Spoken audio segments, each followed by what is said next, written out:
Authentic Business Adventures, the business program that brings you the struggle stories and triumphant successes of business owners across the land. Downloadable audio episodes of the Authentic Business Adventures podcast can be found on the podcast link at drawincustomers.com. We are locally underwritten by the Bank of Sun Prairie. My name is James Caterman, entrepreneur, author, speaker, and helpful coach to small business owners across the country. And today we're welcoming / preparing to learn from Hallie Ringland, the owner of New You. So Hallie, how are you doing today? Good. It's the work from your office and home conundrum, right? With sure. internet. Yeah, we do it all. We do it all. So what is New You? So New You is a business of holistic health and corrective exercise for the individual, family, or business. All right. So tell me, let's start with holistic health. Mm-hmm. Just what all does that entail? Because that's, yeah. I guess I've heard lots of different ideas in regards to that. It's pretty vague, but let's for sure run down that road. Yeah. Holistic health really encompasses so much. So I like to tell people that we start from the inside and we work our way out. So it's about the emotional behavior patterns that we have, the psychology of what we do and why we do it, and how that pertains to habits that either help us grow when it comes to our highest self and also being as fit as possible, or that get in our way and that sabotage us and lead us to sickness and pain. All right. Got it. And then the second thing you mentioned, my mind is blank now. Corrective exercise. Corrective exercise. This sounds like something needs to be corrected. That means it's bad or harmed, or I guess what does that entail? So usually the way that I like people to think of it is their body isn't functioning at the optimal level for what they desire, regardless of age or gender or disability or ability. And so sometimes that can look like a 70-year-old who has always been an athlete, who is been injured and wants to get back to being an athlete. Got it. Okay. Mm-hmm. So with all of these things, and then focusing on both individual, family, or as well as businesses, I guess that's taking on a lot. I guess as far as that goes, let's start with the individual. Are people coming to you because they hurt or they want to run faster, jump higher kind of thing? Or I guess, why do individuals come to you initially? The majority of my business is individuals, honestly. I would say that about 80% of who I serve is individuals. From the individual, I usually have families, so it's usually referral that way. And then I would say 20% of my business is corporate. All right. But typically people come to me because someone they know referred them, and they are in pain or they're out of balance and they're seeking to get into balance. All right. And when you say out of balance, it sounds like you don't necessarily mean that they're falling or stepping on a rock kind of thing. Sometimes it is. Sometimes that's one of the things they want to work on, but usually, especially in the last couple of years with COVID, is they're just not feeling good and they feel like things are completely off and maybe out of control, and they want to figure out how to get back to feeling good and healthy and strong. All right. All right. Very cool. And how do you go about helping them? So I use some pretty strong assessment tools when I meet with people. So the initial assessment that I like to do in person. However, I do have clients at a distance, so sometimes we don't do the physical assessment. We just do everything else on Zoom. But basically, I take people through a process using the Enneagram as a personality typing tool to help people understand their behaviors and more importantly, why they are the way they are. And then I take them through a health history. So it might be similar to what you would do with a healthcare practitioner. And then if they're in office with me, I take them through a series of physical assessments as well, like posture analysis, abdominal wall function, rotation, all kinds of things that can happen for us as we age. Wow. All right. So was it Enneagram? Is that what you said? It's actually Enneagram. So it's Enneagram. What is an Enneagram? I know, it's a really good question. An Enneagram, the Enneagram spelled with an E, is a personality typing profiling system that's been around for a very long time, for thousands of years. So I've been under a rock. Yeah, it's only been taught and actually put into some kind of order since the 1970s. So before that, everything was word of mouth, and it's been put into written form and more of a templated system in the last 50 years. And is this a physical thing? Is this questions you ask people? No, actually, the Enneagram is based on why we do what we do. So it's behavior focused. Okay. And it's a personality typing system that has 9 main types. But within those types, there are all kinds of intricacies into our personality in terms of, for example, one of the types is an achiever. And so an achiever might be somebody who is ultra competitive and overworks and is exhausted and doesn't understand why. And the Enneagram helps show that person not only where they fall, but also what the core desires and fears are pertaining to that. I think you just described the majority of our audience. I would assume so, given that Sorry, it's a business-oriented podcast. One of the two, maybe both. All right. So it sounds to me similar to like a disc profile or Myers-Briggs or Strengths Finder, something like that. It is very similar to that. Okay. Very So similar. you're essentially asking questions, and then based on the answers, they end up on a scale somewhere. Yes. The most important thing about the Enneagram that's different from the ones that you just mentioned is that it doesn't just give you an example of where your strengths are or what you are, but why you are the way you are. Oh. So, for example, like the person I was just talking about, which would be a Enneagram type 3, which would be the achiever, people that fall into that particular type basically believe that they need to be successful in order to be loved. Oh, interesting. Mm-hmm. All right. And then how do they figure that out? The Enneagram writers. So there are a lot of free tests online that I do not recommend. Okay. All right. And the reason for it is because they're really inaccurate. So I get people all the time who take free tests and get really frustrated by it. There is a test out there right now that is probably the most accurate. It's called the Compass Report. And it gives you a 13-page handout once you take the test online. But then the other way that I do this with people, a lot of times people just want to take a test. So I start with people and say, you can take a test, but you're going to get more out of it if you take an hour and go through a typing session with me. And I ask them that way they can really get more interactive and ask the details that they want. All right. What is a typing session? Because in my world, that's literally in front of a keyboard, just writing. Yeah, I'm right. assuming it's more in depth than that. Yeah, a typing session is basically where I ask people questions over the course of about 50 minutes.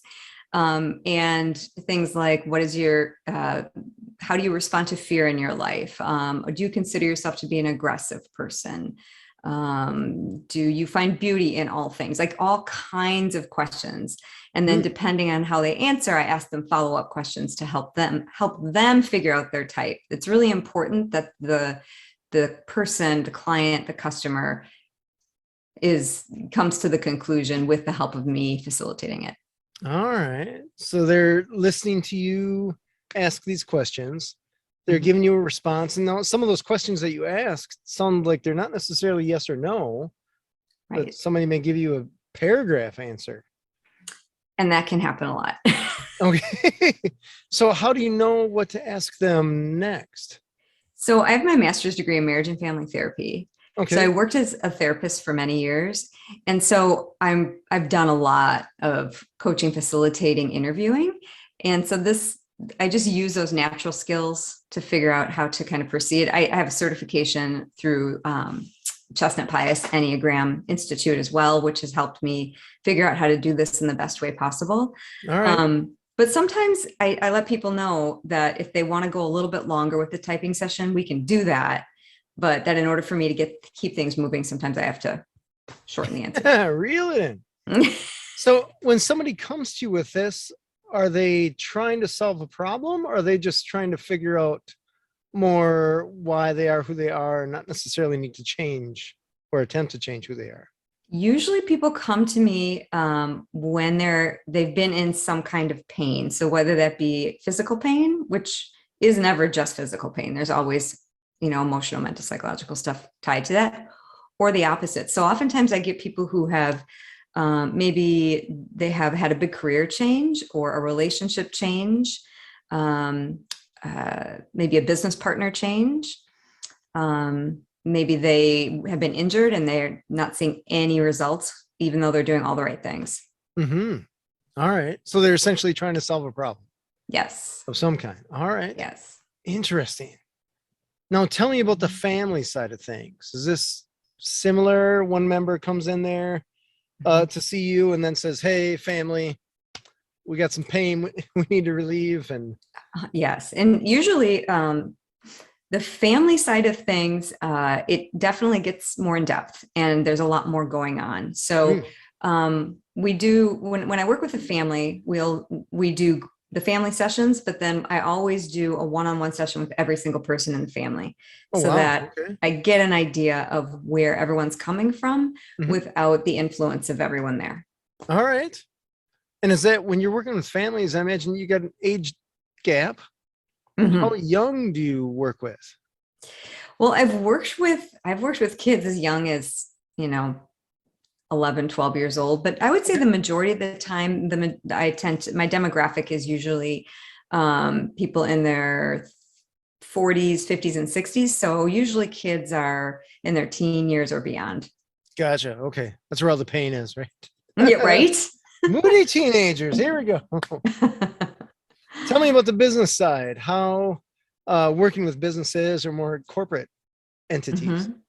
So the business, it's very different because as you have a larger group, you can't get as personal and, into the kinds of stuff we do with individuals. But what I typically do with businesses is I run a 90-minute introductory Enneagram workshop. And before that even happens, I send them all a test. So the test I was just telling you about, the compass report, they all get that. They all go through that. That helps them understand a little bit more about what the Enneagram is and where they might fall. And then they have lots of questions once they show up. With that 90-minute introductory Enneagram, basically workshop, usually businesses want to hire me for more because people are just so curious about, okay, now how do we use this as individuals and how do we use this for internal customers and external customers? Got it. So when a business comes to you, similar to an individual or even a family, is that business trying to figure out where a certain pain is coming from? Is this curiosity? Are they trying to work better? What's the end goal? For businesses, it's usually communication breakdown. Almost always. Okay. So for example, in the IT department of a company is not communicating well within the department. And there continues to be a breakdown with the rest of the company, which slows everything down, which makes the vision and the mission very difficult to get to. And those goals. Yeah. I think you've just described every IT group that I've ever come across. It's just universal with the industry. Maybe. Yeah. I mean, the thing is it happens for all of us, right? Think about how much time we spend at work, which is good and bad, connecting with our coworkers. And we either enhance relationships and we all move towards the goal that the company wants us to, or we spend way too much time complaining, tearing people down, actually working against the vision or the mission of the company. And that gets tricky. I get it. Interesting. So when businesses come to you, is it typically an entire business, or I guess it would be smaller business, or is it a group, a department, like an IT department or something like that? How does that work? Usually it's an entire business. So usually I start with a broad-based 90-minute corporate workshop. And then from there, depending on the size of the business, I've never had a business that's exceeded 100 employees right now with the Enneagram stuff that I do. But if I did, I have people that I can contract in to help me work with that business. All right. Now, I imagine you get pushback from a couple employees that are like, wait, I don't want you probing my brain figuratively or even through questions or something like that. How do you deal with that? So the way that I've learned to deal with pushback and feedback is to help that person find out what they want Mm. and what their goal is. And sometimes their goal is to not be involved at all. And right, it really is. I mean, think about All right. wellness programs. I have done so many corporate wellness programs where there are people who are like, I don't want any part of this, but my employer is making me do it. And so I've learned from that experience that I can help that person figure out maybe a little bit more of what they want. I don't have a whole lot of time to go one-on-one with them, Mhm. but then I refer them to someone within the company that can help them, support them, move them forward, or pull them out if they really aren't ready to be part of it. All right. Interesting. So how long have you had New You? So New You is something that I put together in 2008. So 14 years. Oh, wow. All right. All right. And what Now made you it's decide? evolved over time. It hasn't always looked like this. Oh, they all do. Every business does. It's all good. So what brought you to something like this versus running down with the therapy that you were trained on before? Yeah. So as a therapist, working as a marriage and family therapist, I did in-home family therapy for years. Oh, wow. And yeah, it was one of the hardest things I've ever done, the most rewarding things I've ever done. But one of the things I realized was that I wanted to help people move forward more than I was helping people look back. So Mm. therapy is super helpful. And I think it's really a great thing for all of us. However, I like the coaching approach better. I like being able to work with a team of people and maybe refer out to a therapist if somebody's experiencing trauma, depression, things like that, but then also help that person in terms of how to move forward. In terms of New You, when I originally started my business, it was basically nutrition focused and physical fitness focused. Oh, wow. Okay. And so that's part of what I do, but what I found with that model is that just telling people what to do is short-lived. Mm-hmm. And so most anyone can follow a program if they want to, bad enough for 90 days, get some results and feel good. But then it's really common to fall back into old patterns and old Mm-hmm. habits.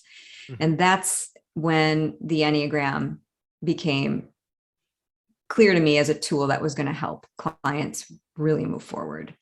All right. Because then they have a reason for why they're doing what they're doing, and they have a clear means of how to change it Yeah. instead of just telling everybody to eat kale and move on. Yes. All right. It's more as to, okay, why are you self-destructing with alcohol or sugar or whatever it may be? All right. Interesting. So at what point, I guess, chronologically, did you change to the Enneagram system and starting out with that? So that's a good question. So as with, I would say you and I read through your stuff, as probably all business owners who've been in business this long, there's usually a point in your business where you're like, why am I doing this? Can I even do this? What the heck am I doing? Oh, sometimes on the daily. Right. And I used to work collaboratively with a business partner who was also one of my really good friends. Hmm. And we worked well together for a few years, but we didn't have a contract. I wouldn't advise that. Like ever. All right. The other thing is that we were a powerhouse when we worked together in companies and did wellness together. And we did a lot of things right, but we had a falling out.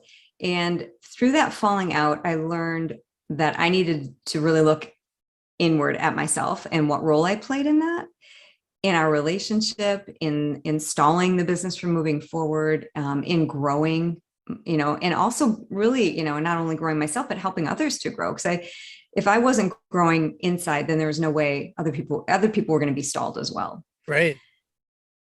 And so that it was the rug was kind of pulled out from under me on that one. I didn't expect it to happen the way that it happened, but it was one of the best things that ever happened to me, because that's when I started really diving into, okay, what's going on here for most people? Why do most people want to, quote, get healthy, or, to make these changes, and how do we help them make them long-term? Interesting. Yeah, it's one of those things I guess I see with both myself and with other people, business owners especially. Anytime you feel like you're comfortable, something's either wrong or you're not paying attention. It almost Yes. seems like there's a constant pain. The level may change, but Mhm. typically when I feel pain in the business, it means that you're growing, Yeah. or you're about to be taught something that you should have known. I couldn't have said that better. I think that is so true. And I think as a business owner, um, being aware that you can't go around it, you have to go through it Mm-hmm. if you really want to survive as a business owner. Right. Yeah, there's no bypassing that. Mm-mm. Interesting. So was that a few years in? Was that 6 months in, or how long were That you with was the in business partner? 2013. That was in Oh, so this was a 2013. while. Yeah. All right. Yeah. And Mhm. then your business partner takes off, whatever, life goes on, Yep. and you have a little moment when you're like, wait a second, something's got to change. Is that when you Uh-huh. came across the Enneagram? It literally found me. All right. All right. And I say this to people that, you know, the Enneagram, if you really want to see it for what it is, you have to have gone through something that was Hmm. pretty painful. All right. Because when you start reading about your type, it's not all butterflies and flowers. All It's just it really gets into the stuff that it shows you and reflects back to you is it's not fun, right. but it's necessary. It's kind of like Okay. physical therapy. Right. Painful for the time, but the results are worth it. Absolutely. Should be worth it. Interesting. Yeah. All right. So your business partner, do they, I guess, are you back in touch with them? Is that all cool? Or they just say life goes on, water's under the bridge, I'll never talk to you again? You know, at first I was that way. I was very upset and I didn't want anything to do with her. I never wanted to talk to her again. I was very hurt. I did not see my role in it. Um, I have reached out over the last few years, just in little bits here and there, but we haven't really reconnected or I can energetically, I don't feel like there's a lot of ill will. I just feel like this is the way it's supposed to be. We're Sure. moving on in life in our separate ways, and there's no hard feelings. I believe Life there's an goes era on. of forgiveness in there. Yeah. Got it. All right. So at that time, you find this Enneagram thing, you're pivoting your business, right? That word, yay. How do you go about changing what you're doing from a marketing standpoint? That was the hardest part. Do you hear this a lot? Oh, yeah, marketing's a pain. It's It's a not employees, it's pain. marketing. It's a pain, and I really don't care for it, honestly. But I've learned to like it. Just out of necessity. Honestly, a lot of what I did at that time was just connected with community. I continued to do email marketing. This is back in 2013, so things were very different. I did social media marketing very, very limited, but it was Facebook was different then. So I Way was hitting different. a lot of way different, right? I was hitting a lot of people without even placing an ad. You know, Mhm. LinkedIn was very different, but I still had enough of a presence in the community that people were still referring to me. And even though I didn't do as much corporate wellness when we split, I still had a lot of individual and family clients at that All right. time. So Nice. there was definitely a little bit of a hardship, a little bit of a financial downturn, but Mhm. things kind of came back up. And then 2019 came along and I decided to really take on a huge leap, redo my logo, redo my marketing, my website. I hired an agency. I had no idea what was coming. My whole goal was to be as virtual as possible. All right. And then 2020 hit. You're prepared. I was completely unprepared for being prepared. Oh, all right. All right. And my business went through the roof. Nice. All right. Mhm. Mhm. Because you're virtual. People Yep. are hungry. People are feeling pain, and Yep. they're grasping at anything that they can possibly find to help them Mm. alleviate that pain. Yep. So very cool. Very cool. Yep. It was really cool and really exciting. But um, at that time, I hired my digital media director, which is my son, who is an information systems wizard. And so he helped me really get organized, especially virtually, in addition to the marketing team that I hired to help me with everything else. And then I hired an intern. And at the time, because of how we were all online and all indoors, this ended up being a UW student. And so and she was brilliant. She was my digital media assistant. So the three of us were able to really work well together to get things very moving. cool. Mm-hmm. All right. And are they still with you? My son still does my digital media stuff for sure. Okay. She is not with me anymore. She's moved on to an amazing position. Gotcha. In social media. Ended, whatever. Yeah. Okay. Yeah. But I would say, as you probably know, is so much. I actually take 10 hours a week just for marketing. 10 hours a week. Wow. Yeah, okay. It's too much right now. And I'm in the process of transitioning that. So hopefully I can take some of that off my plate. But a lot of time on social media, a lot of time writing copy, a lot of time putting together marketing emails, a lot of time networking. Interesting. So you hired a marketing team. And I guess marketing is one of those things where it's like you just pour a bunch of money in and you hope that more of the money comes out. And a lot of times it doesn't. You don't know until the money's already spent, whether you're going to get a return on that. Yeah. So did the initial marketing work? It really did work, but I think it worked because, first of all, they did a magnificent job on my logo, on helping me with my brand, helping me identify how I wanted to zero in. Because as you know, holistic coaching is such a big, huge thing, right? What does that mean? But I think 2020 is what really helped it. Sad to say. All right. But and have you been able to maintain that pace? I have been able to maintain it as things have shifted in 2022. I have been having to put in a little bit more effort with the marketing side of things to keep things going. Just because, as you know, some are back in the office part-time, and everyone's life is different than it was the last couple of years. It is definitely, I would say, still a changing world. And I don't think the change is as pronounced. I don't think people are necessarily as in tune with it as they were in 2020, where like everybody was changing, the world's upside down and we don't know what tomorrow's going to bring. Now I think that, I guess, chips are starting to settle. And a lot of the change that happened, we're like, okay, this is our life now. But I still think that there's a lot that hasn't been figured out. There hasn't. I mean, I don't know what the new normal is, so to speak. Right. I know there's patterns that people have shifted into with a lot of things, but I don't know that that's where people are going to stay. So nobody knows. I guess it'd be interesting. Nobody knows.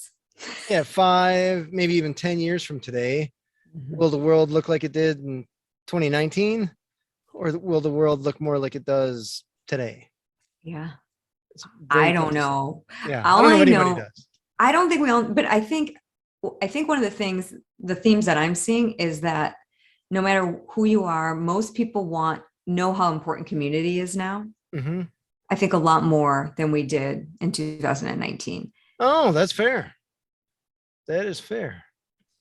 Yeah, it's funny you say that, because I was always thinking that the pandemic was just a great way for introverts to run the world. That's a really interesting way to look at it. We win. Nobody gets to go anywhere or talk to anyone. And someone like me is just going crazy because I need to see the world and talk with people.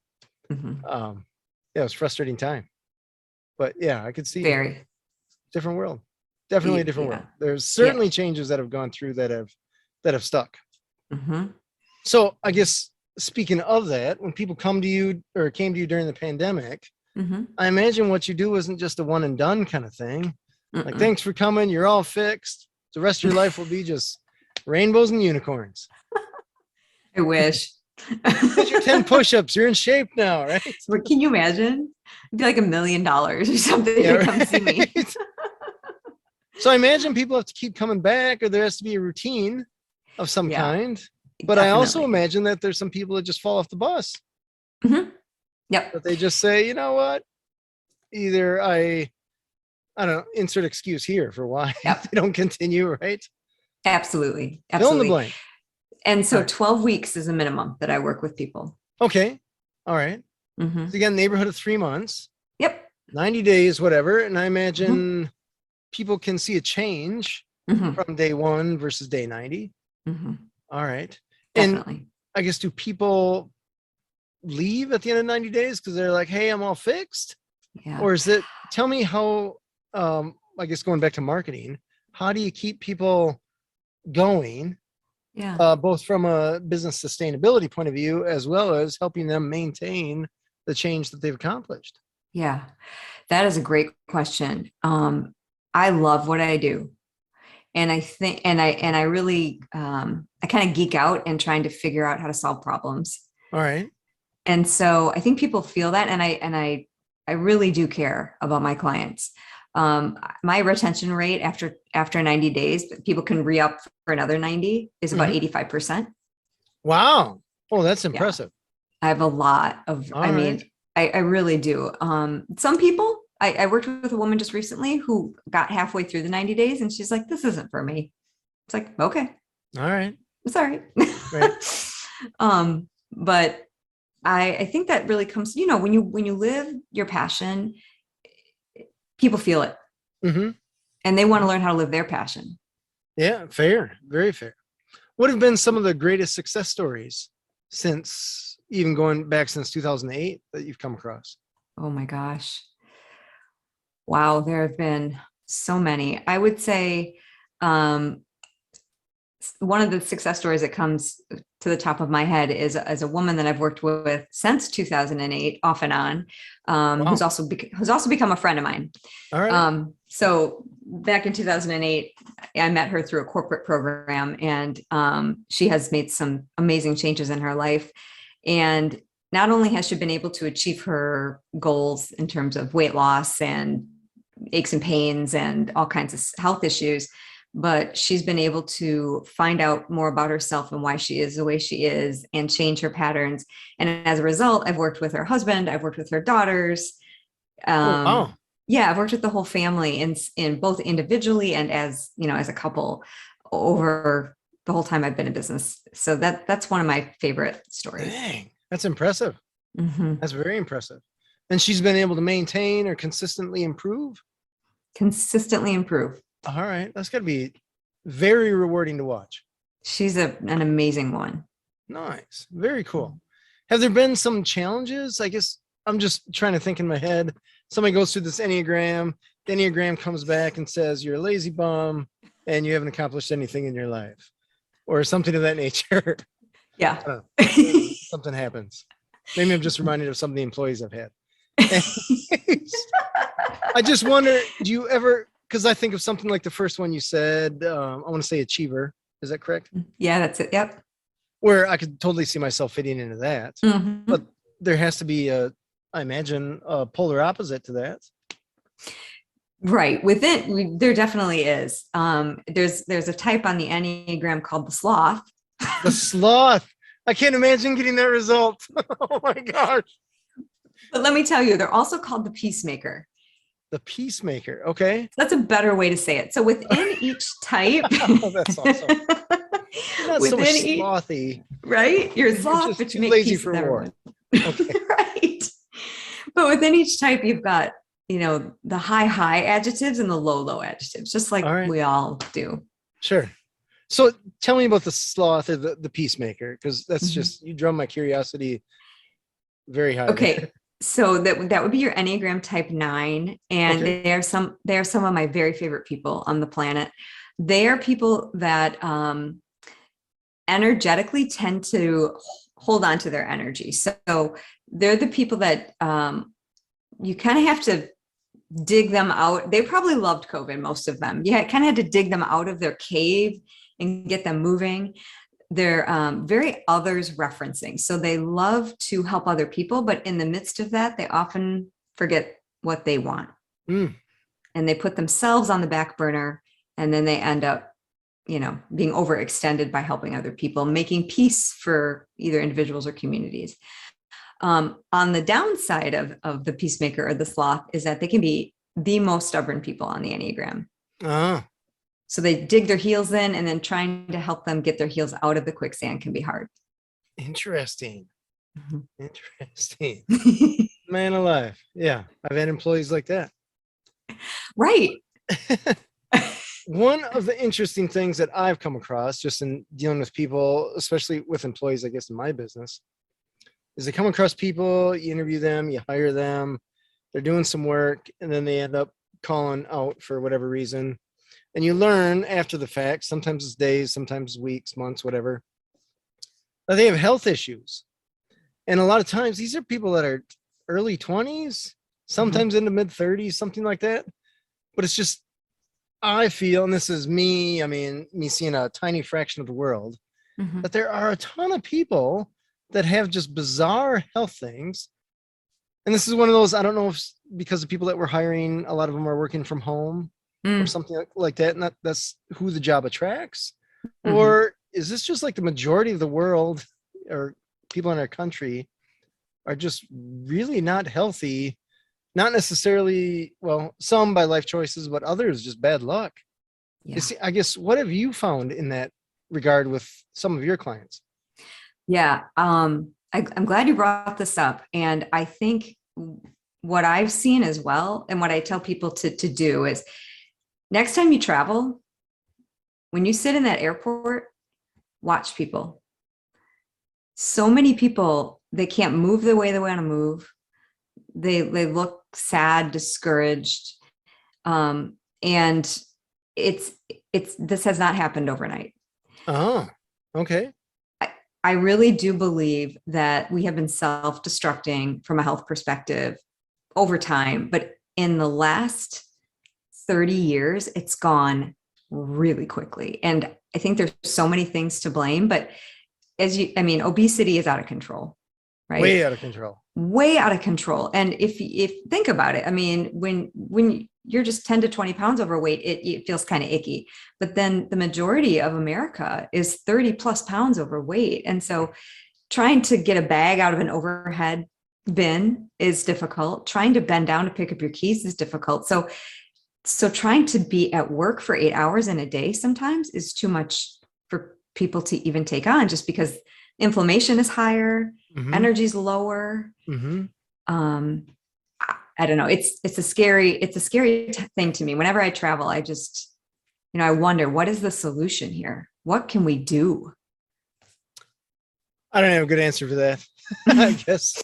I mean, yeah, I guess I have suggestions and stuff like that, but most people don't want to hear that. So right. Get out and move, really. But Mm-hmm. yeah, we have, I guess a lot of people are pretty sedate. 100%. And that's the thing over COVID that it's made it worse, unfortunately. Oh, hugely. Yeah. Yeah. When they started closing down the health clubs and stuff like that. Oh, wait a second. Right. I know. Like, I'm this with is you. counterintuitive. 100%. And so, being in Wisconsin, they're like, oh, it's too cold to go outside. I'm like, you live in Wisconsin. How long have you lived here? Put your clothes on, go outside. It's not that hard. Now, I mean, I'm not always like that, but sometimes you got to push people, because it's like, yeah, totally. If you're not moving, you're dying. Fair. Totally fair. Yeah. Grow or die. I love it. I love it. Yeah. It's interesting. I take my dog for a run every day during the week. And that's the only time we cut it short. I think when it was 30 below, we cut it short just because she doesn't wear clothes. And I think that was, lightning. Yeah. It's probably 2 or 3 days a year that we don't go out. Right. Because she has to get out. Yeah. It's interesting, the difference between anything outside of maybe between 70 and 75 degrees, the crowd that you see there, and then anything outside of that is pretty much barren. And I'm like, we're in Wisconsin, we get 6 nice days a year. So that fit that realm. You're so right. I mean, this spring has been weird and gray and very cold. weird. Yeah. Mildly depressing. Yeah. Right. But it's Wisconsin. Like, you never know what you're going to get. So, I mean, I don't know about you, but our front closet has every coat imaginable in it. Oh my gosh. Yeah. Yeah. I wonder. Yeah, when you go to see friends in California or something, you're like, "What's the weather like?" And they're like, "It's awesome." That's all you need to know. I don't know why you live where Yep. you live. Right. So, fair question. Great point. So Yeah. awesome. Hallie, how can people find you? So people can find me on my website, which is newutoday.com, N-E-W, the letter U, today.com. Awesome. And what are some signs that people will have just in their life, their experience, whatever, that should make them think maybe I need to reach out to Hallie? Symptoms, health symptoms that won't go away. All right. So like Example being that nagging hip, that, not being able to sleep. That's a big one. Okay. So people a lot of times will call me like, I can only sleep 6 hours a night. I'm like, let's chat. Big, like I call it the shock point for people who have gone through like a divorce, a firing, family changes. Those are the kinds of times when this work would be really helpful. Gotcha. All right. Awesome. Tell me that website one more time, Hallie. It's new, N-E-W, the letter U, today.com. Love it. And then if you were to give some advice to people that were just a little bit shy about reaching out to you in regards to their life improvement, all that kind of stuff, what would you tell someone? I would say that the most important thing to do is to communicate with someone you trust about where you're really at. All right. When you say where you're at, help me with that. Like, it's sometimes it's hard to say, especially if you're an achiever, it's hard to say, I have a problem. I have an issue. Oh, gotcha. Okay. So being able to identify a person, a healthcare provider, it's someone that can at least support you and guide you in the right direction is really important. But when it comes to health, I always tell people this. People are like, where do I start? Do I start with diet? You have to start with sleep. Sleep. If you're not sleeping, nothing matters. Think about what they do in the military to get answers out of people. They sleep deprive them. They put them in isolation. All right. So that is like the worst of the worst. If you're not sleeping, you're not going to be able to think clearly. You're not going to be able to eat well. You're not going to be able to absorb well. You're not going to be able to exercise. So that's where people need to start. All right. That seems like a pretty easy start. Just sleep. Sleep well. Right. Interesting. Dial back the alcohol, dial back the caffeine. All right. Interesting. I like it. Well, I appreciate you being on the show, Hallie. Yeah. Thank you for having me. Yeah. I saw that you have a podcast as well. I do. Where can people find that podcast? So that podcast is available on 9 different platforms, Apple Podcasts, Spotify, but the name of my podcast is different than my business name. It's called FIT, F-I-T, Enneagram, E-N-N-E-A-G-R-A-M. Got it. All right. Very cool. And that's, I guess, can you give us just a little bit of background on what the podcast is about? Yeah. So this is a really helpful podcast for someone who is maybe curious about the Enneagram, but doesn't necessarily want to pay for a test or doesn't necessarily want to go through a typing session, but wants to do some of their own research first. And so the podcast itself has 30 episodes right now. And the first episode starts with an overview. And then episode by episode, I go into each type. And then I use movie examples. I use political examples. It's pretty fun. It's pretty entertaining. Nice. Yeah. I like it. And I imagine there's a link to that podcast on your website. There is. Excellent. Awesome. Well, Hallie, I really appreciate you being on the show. Thanks so much for having me, James. I appreciate it. And hopefully there's a listener out there that's just like, wait a second. I think Hallie's onto something, whether it's the extra sleep or just reaching out to you and connecting, going down the road of making themselves a better person. Thank you. Can't hurt, right? Can't hurt. This has been Authentic Business Adventures, the business program that brings you the struggles, stories, and triumphant successes of business owners across the land. We are underwritten locally by the Bank of Sun Prairie. If you are listening to this on the web, if you could do us a huge favor, give it the big old thumbs up, comment, and subscribe. Let Hallie know what kind of problems you got and how you want to make your life better. My name is James Cademan, and Authentic Business Adventures is brought to you by Calls on Call, offering call answering and receptionist services for service businesses across the country on the web at callsoncall.com, as well as Draw In Customers Business Coaching, offering business coaching services for entrepreneurs looking for growth on the web at drawincustomers.com. And of course, the Bold Business Book, a book for the entrepreneur in all of us, available wherever fine books are sold.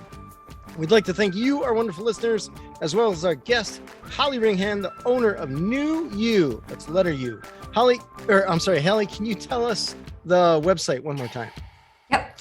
The website is newutoday.com. Newutoday.com with the letter U. Yes. Excellent. Past episodes can be found morning, noon, and night. The podcast link found at drawincustomers.com. Thank you for listening. We will see you next week. I want you to stay awesome. And if you do nothing else, enjoy your business.